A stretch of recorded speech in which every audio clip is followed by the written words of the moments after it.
Il est 8h passé de 3 minutes et l'on poursuit ci Réveil des Sans Voix, la seule émission qui vous réveille et vous éveille. Ñu ngi en direct sur nos différentes plateformes digitales YouTube, Facebook, sans oublier Walfadjri officiel, mais également à la radio. La synchronisation démarre. Ñu ngi leen di ziar bu baax a baax yéen suñu mbokki auditeurs ñu ngi leen di jaajëfal ci topp geek teewlu gi ci programme bi. Ñu ngi fii ak ñanco bi Pape Sané pour la chronique du jour, chronique sécurité comme on le fait tous les mardis. Pape Sané ziar naa la mardi nag sonal lañu trop justice nañ ñu bàyyi nag. non mardi. bonne justice. ah justice Sénégal. oui bàyyi dégg naa dañ laa kii de dafa rebondissement dans l'affaire Pape Sané. rebondissement le procureur nee na day appel. mais il est dans son rôle ah. oui. moi aussi je suis dans mon rôle. waaw tekkal écouteur yi en attendant. ma ne ko il est dans son rôle ma ne je suis dans mon rôle rek. il faut ku ci nekk dans une société qui fonctionne il faut laisser à tout le monde. son rôle. la plénitude de tous ses moyens. moom yàlla may na ko pouvoir benn pouvoir yi mu am. mooy convoqué lu. placé sous mandat de dépôt. yàlla tere yàlla moo ko may. yàlla bu ci waaw déedéet moom loolu yàllaa ko may. waaye ñun tam am na lu ñu yàlla may. ñii di àtte tamit juge am na lu ñu yàlla may. mu ngi noonu c'est tout. ñu ngi lay nuyu bu baax a baax ñu nangul ko moom li ko yàlla may dinañ ci ñëw ci kanam ak jàmm ci chronique bi. incha allah mais ziar la bu baax a baax rafetlu sa teewaay ci plateau bi également. si kanam ak jàmm ñëw ci chronique sécurité comme on a l'habitude de le faire. tout à fait mu ngi noonu. voilà alors ñancoo bi Pape Sané ci kanam ak jàmm lay doon en attendant ñu ngi fii ak monsieur Cheikhna Keita nekk trésorier général bu Croix-Rouge sénégalaise ak moom dañu waxtaanee peut-être situation yi ak actualité bi monsieur Keita ñu ngi lay nuyu baax del dalal ci réveil bi. maa ngi leen di fay di nuyu xooxaan ak yéen ñi ñëpp di profiter ci occasion bi aussi di nuyu tous les milliers de volontaires qui sont dans le pays. Et qui à chaque fois que de besoin se nekk ci terrain bi au bénéfice des populations. Tout à fait. Donc maa ngi kontaan trop toog fii tey au nom de la Croix-Rouge sénégalaise. mu ngi doon xooxaan bonjour. bonjour. namoon naa la. Aïssa maa la raw. tu te fais rare là. waaye gis nga. wala Pierre mooy jéem a jël di so Pierre dafay xooxaan lu quoi. di pef taflu. non Pierre mooy xooxaan lu fan yii. xam nga temps yow lañ jox bopp. ne waaw gis nga. waaw mais maa ngi lay ziar bu baax. delloo ziar di ziar Salma ak grand pape. maa ngi leen di ziar bu baax di ziar ak dalal également suñu gan Cheikhna Keita. wax nga ko léegi moom mooy trésorier général. mais c'est pas le policier. waaw. c'est pas le policier. mais da ngeen nuroo sax nag. ah bon. oui ñun ñëpp ay mbokk la. waaw macha allah Keita moom benn ngeen. trésorier général bu Croix-Rouge bu Sénégal. alors di nuyu également. Sénégalais yi nga xamante ni ñu ngi ñuy seetaan ci réveil waaye ak ñi ñuy déglu à partir de Walfu FM la rajo mu ngi noonu léegi ñu bàyyi la kon ak sa gan. d'accord waaw dañuy xëy na rek def benn prolongé débat bi ñu waxtaane woon keroog ak Moustapha Mendy mi nga xam ne moo nekk directeur jeunesse bu Croix-Rouge section bu Ndakaaru alors am nag yenn jafe-jafe yoo xam ne ni jamono jële mu ngi nekk ci Croix-Rouge mu aju ci ay toogaanu ñaxtu wala ay sitting yoo xamante ni ñu ngi koy amal ci diir bu xaw a yàgg.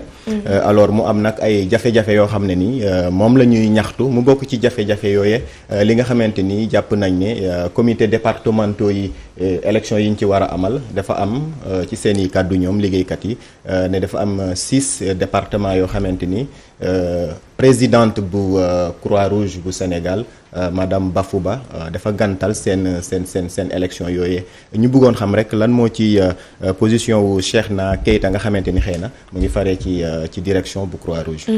merci Xoxaan avant may démarrer dama bëgg ñu leeral certes yenn point parce que Croix-Rouge sénégalaise dafa bëri ay pàcc ñun ñëpp ay volontaires lañu mais ci biir volontaires yi dafa am ñi nga xam ne ñooñu la ñuy woowee les volontaires élus qui sont de la gouvernance ñooñu nga xam ne dañ leen a fal mu am beneen partie boo xam ne c'est des volontaires qui donnent de leur temps libre à la Croix-Rouge pour venir pour jàppale effectivement les personnes vulnérables ñi nga xam ne ñoom ñoo ko soxla mooy bu événement amee ñi ngay gis ci tali bi ñu sol seeni dossard ñi ci ëpp c'est des étudiants c'est des travailleurs comme vous ni ma ko waxee bu ñu amee jot ñu ñëw jàppale waa Croix-Rouge ñooñu c'est pas des agents de la Croix-Rouge c'est pas des travailleurs de la Croix-Rouge c'est des volontaires c'est pas des salariés de la Croix-Rouge mais à chaque fois bu ñu leen déployer sur le terrain li warloo ñoom mooy à peu près leur transport ak peut-être leur casse-croûte amul ci benn volontaire boo xam ne actuellement amel nañ la ñaari dërëm. amul c'est des volontaires. mu am beneen pàcc boo xam ne c'est des volontaires membres adhérents dañoo am carte de membre ñoom ñooy def élection yi donc ces volontaires là qui ne sont pas membres non ce ne sont ni électeurs ni éligibles ki fi toogoon l'autre jour di wax mon jeune frère Moustapha Mendy c'est un volontaire il est nommé par le président du comité départemental de Dakar donc bokkul ci élection yi il n'est pas un élu il n'a pas le droit d'avoir la carte mooy leer mu am beneen partie boo xam ne c'est des travailleurs comme vous comme moi nous sommes des travailleurs à chaque fin du mois dañuy suñu employeur daf ñuy fay ils peuvent ne pas être des volontaires dañuy ñëw liggéey seen liggéey c'est des comptables c'est des logisticiens c'est des techniciens de surface c'est des enseignants ñooñu duñu mën nañu bañ a nekk ay volontaires donc ñetti catégorie yooyu moo am biir Croix-Rouge mais boo seetoo dafa am benn amalgame dañoo jël ay mbir yu bokkul ñu boole ko jeune Croix-Rouge volontaire Croix-Rouge warul grève warul sit-in dafa war a dem liggéey bu amee jot ñëw problème am na mu ñëw mener ay activités bu paree delluwaat. D'accord. Man par exemple je suis de la gouvernance dégg naa mu ne la présidente dafa nommer ay nit moi je ne suis pas nommé moi je suis un élu au même titre que la présidente. yow kañ nga fa nekkoon. man depuis 2019. depuis 2019 ci la ñu fal man la ñu falandoo ak la présidente et tous les membres du comité national. Ça n'a rien à voir avec les volontaires man je ne porte pas de dossard. mais da ngay dëggal ne am na ci entre-temps diggante 2019 ak léegi ba nga fay nekk. gis nga fa peut-être ay recrutement yoo xamante ne nii xawuta méngoo ak charte yi. non charte yi moom mooy lan. xam nga un recrutement nit ki da ngay am vision. c'est à partir de ta vision ngay def un recrutement parce que ñun quand ba ñuy doog a jël les rênes de la Croix-Rouge dafa amoon ay manquements yu bari yu ñu fa fekk. manquement yooyu les partenaires ak ñun ba ñuy doog a ñëw on a su que ne il nous fallait des profils par rapport à notre vision on a fait des recrutements c'est dans ce sens. mais amul benn recrutement boo xam ne amul yoon moi j'ai pas été recruté. Je ne suis pas salarié je suis un travailleur je viens à la Croix-Rouge en fonction de mes temps libres pour venir apporter un plus à la Croix-Rouge sénégalaise. alors ci profil yooyu moom nee na ñi nga xamante ni ñoom lañ fa recruter en tout cas ci kii yu mujj yile ñu ngi doon ay des personnes retraitées est-ce que profil yooyu bu fekkente ne li mu wax noonu la demee est-ce que amul woon ñoo xamante ni xëy na ay jeunes lañu yoo xam ne mën nañu occuper même fonction yi nga xamante ne ces personnes recrutées yu muy wax moom lañ leen jox au niveau de la Croix-Rouge. non mooy li ma la wax dañuy dafay def maanaam miser wuñu sur la jeunesse. non mooy li ma la wax dañuy def amalgame man parce que ils disent que le trésorier général le secrétaire général c'est des retraités etc. Moi je ne suis pas nommé je ne suis pas recruté je suis un élu je viens du comité départemental de Pikine dama am sous comité bokk ci comité local ñëw comité am nekk ci comité départemental ma nekk délégué ñëw au niveau national ñu fal ma je ne suis pas recruté mag ñi muy wax c'est pas des agents de la Croix-Rouge c'est des membres adhérents ils ont pris la carte comme yow bu la neexee nga jënd carte ku am 70 ans ku am 100 ans bëgg bokk Croix-Rouge mais da ngay jënd carte agents yi nekk foofu c'est des agents seen âge retraite bu jotee mais ils s'en vont ils vont à la retraite ñi ñuy wax mais ku mel ni man pas là déedéet doo paa de. je suis l'un des plus proches collaborateurs de madame la présidente parce que je suis. 70 ans waaw. non je vous dis, je fais partie des plus proches collaborateurs de Madame la Présidente Bafouba au niveau de la région de Dakar. Parce que je suis le seul membre du comité national de la région de Dakar. Je suis son plus proche collaborateur. Alors mais bëggoon nañ nga dikkaat ci élection yooyu comité départementaux yi ni ñu koy falee ndax loolu mën na ne mooy la principale cause mouvement d'humeur bi nga xamante ni Croix-Rouge travailleurs yi en tout cas amal nañ ko fan yi ñu weesu muy comité yooyu 6 départements yi mu wax ne présidente bi dafa décider invalider li nga xamante ni mooy li commission bi dëggal foofu. Xooxaan une précision encore, c'est pas des travailleurs. Les élections ne concernent pas les travailleurs. Les travailleurs, c'est une chose. Nous savons que nous avons la gouvernance, nous avons dem élection, nous avons une partie là. Travailleurs, jeunes volontaires, beaucoup de renouvellement. Mais parce que quand tu me dis... Non, attends, je veux dire que nous avons amal vote boobule. Est-ce que ñoom vote bi amee na ni ñu ko war a amalee parce que moom bu ñu ko déggee bi mu ñëwee fii Aïcha def ne donc dafa am ñoo xamante ni ñoom ñoo war a voter dafa am commission boo xamante ni aussi moom la ñu teg sur place pour mu mën a di saytu au niveau de toutes les régions ni nga xamante ni noonu la élection yooyee di doxee mu ne nag dafa am njuuj njaaj yoo xamante ni dafa am ci élection yi loolu la ñuy wax kay est-ce que ni mu ko waxee noonu la demee wala déet ak bu demeewul noonu naka la élection bi war a demee. Je vous dis, la Croix-Rouge est une organisation internationale régie par des textes. Nous avons chartes yoo xam ne moo ñu tënk. Nous avons le règlement intérieur, nous avons les statuts. Ba élection yi jotee, nous avons fait des lettres directives pour accompagner les textes de la Croix-Rouge. Élection kenn du tëb tëb rek dafa am ci looy tënku. Tout à fait. dafa am ci looy tënku. ci lan la ñuy tënku fii. ci li ñuy tënku. moom mooy pour ñu renouveler sa département il faut nga renouveler ay sous-section, il faut sous-comité, il faut nga renouveler ay comités locaux ñu doog a renouveler le département pyramide la. Mais bu fekkee au niveau de la base, au niveau des sous-comités, au niveau des comités locaux, mais jaarul yoon, le département ne peut pas être renouvelé. Tout à fait. Il y a eu des manquements au niveau de la région de Dakar que je connais. J'ai dit, comme nous avons des textes, on ne peut pas permettre un département renouveler ses comités locaux par un huissier. L'huissier, il ne fait que constater. Il ne fait que constater. Il n'est pas du organe Croix-Rouge boo xam ne war nañu renouveler.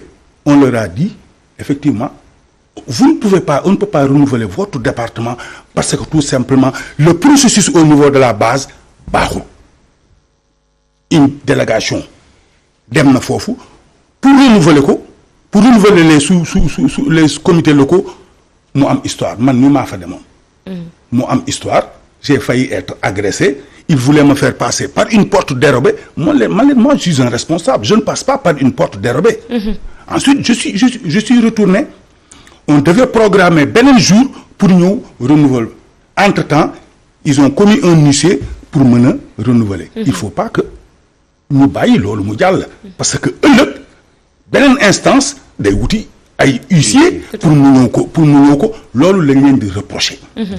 Bon, demain, il y a un comité. Bon, problème, il y a beaucoup d'un comité à un autre.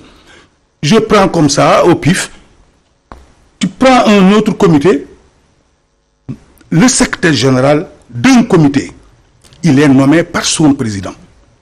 Il ne peut pas participer à ces élections parce qu'il est considéré comme un travailleur, ce n'est pas un membre adhérent. Seuls les membres adhérents, nous avons beaucoup de renouvellement. Membre adhérent, renouvellement. Tu n'es pas un membre adhérent, tu es un technicien, tu es un secrétaire général. Mon Mifitogon, c'est le directeur des opérations de secours du département de Dakar. Il est nommé par un président, ce n'est pas un membre adhérent. Les élections ne le concernent pas. S'il a des choses à dire, il s'adresse à son président. Son président, son interlocuteur, c'est Madame la présidente du comité national, Madame Bafouba. Il n'a pas le droit de parler d'élection, de la gouvernance. Il donne de son temps libre à la Croix-Rouge.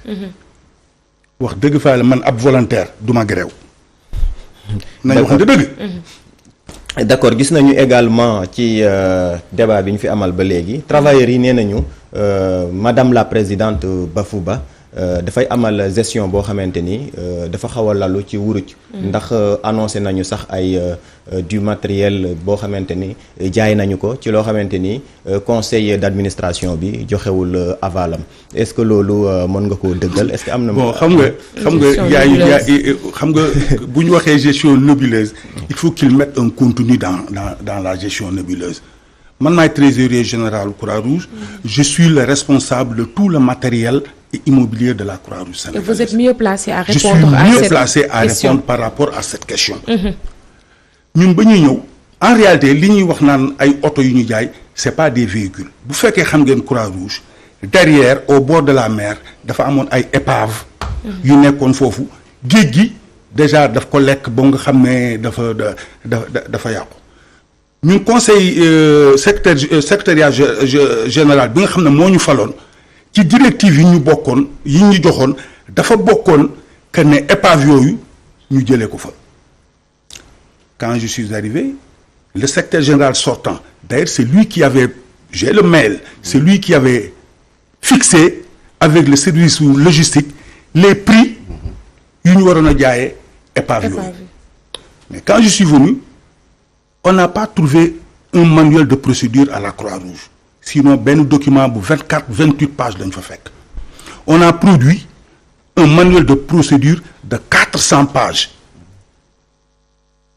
mais vous savez le manuel de procédure c'est pas statique c'est dynamique c'est au fur et à mesure que nga koy utiliser ngay gis ay manquements et cetera vente véhicule yooyu ba ma xoolee ci manuel de procédure yi amul fenn foo xam ne wax nañ fa réforme mais on a l'aval du conseil exécutif pour liquider ce matériel-là ce matériel-là manuel de procédure bi amul mais par rapport ak ma fonction mi nga xam ne moom laay utiliser moom laay li may liggéey j'ai fait ce qu'on appelle la pratique des bonnes manières dans la commission de vente il y a les travailleurs représentés par le secrétaire général parce que c'est le secrétaire général qui est le patron de tous les travailleurs de la Croix-Rouge il y a moi-même trésorier général représentant les élus et il y a le service de la comptabilité ñoom ñoo bokk ci commission de vente matériel boo xam ne géej gi lekk na ko épave la c'est pas des véhicules personne ne peut vendre un véhicule de la Croix-Rouge c'est cette commission-là ñoom ñoo déterminer les prix de vente par rapport à ce matériel-là te pour vous rassurer pour le paiement de cette vente-là amu ci benn dërëm 5 francs boo xam ne transité na ci loxo yi j'avais exigé à ce que chèques yi ñu def ci le nom de la Croix-Rouge sénégalaise chèques yi dañ cee bind au profil de la Croix-Rouge sénégalaise donc benn doomu aadama mënul woon a récupérer cet argent-là en main propre d'accord tout a été clair boo demee ci budget bi de 2023 di nga gis ñu inscrire ko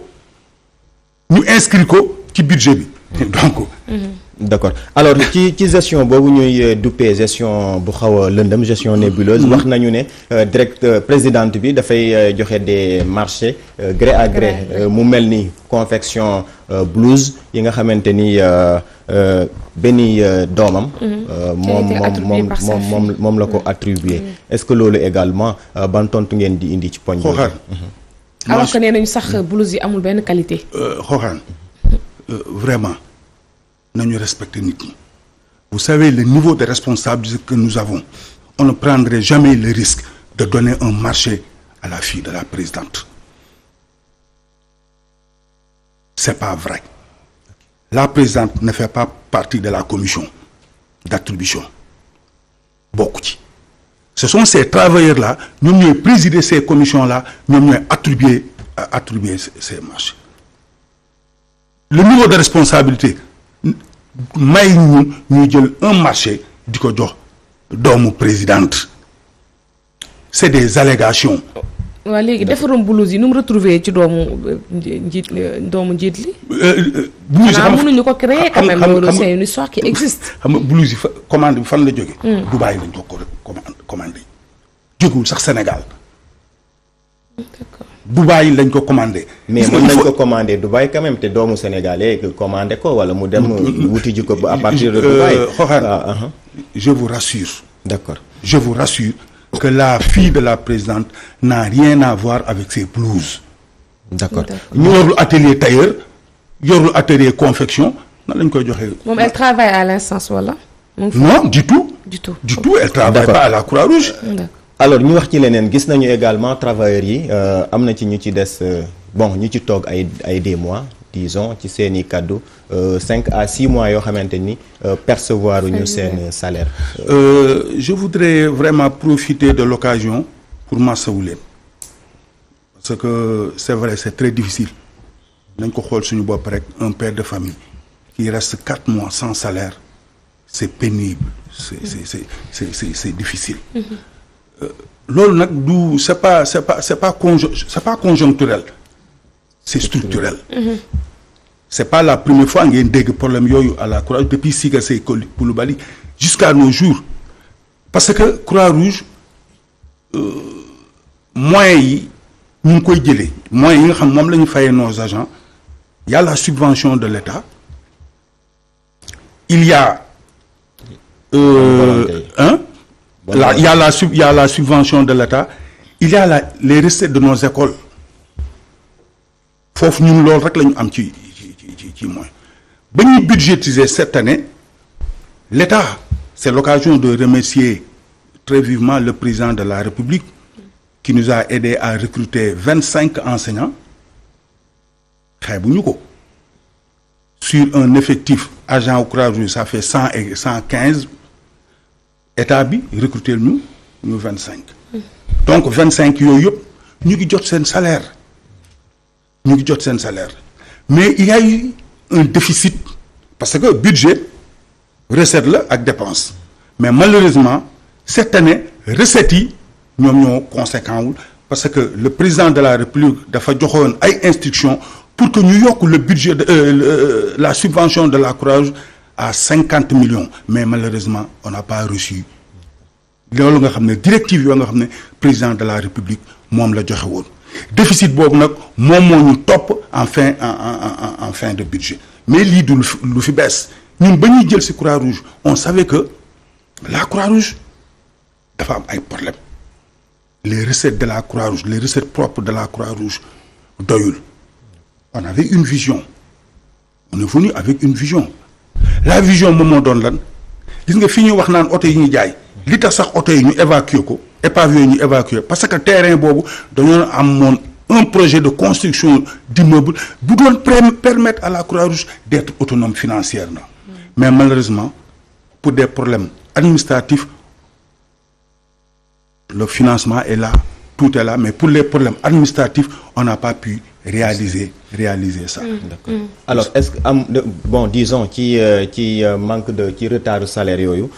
gis nañu ni ñoom liggéeykat yi biral nañu ne am na ci ñenn ñoo xamante ni présidente bi daf leen di fay lu donc bokk.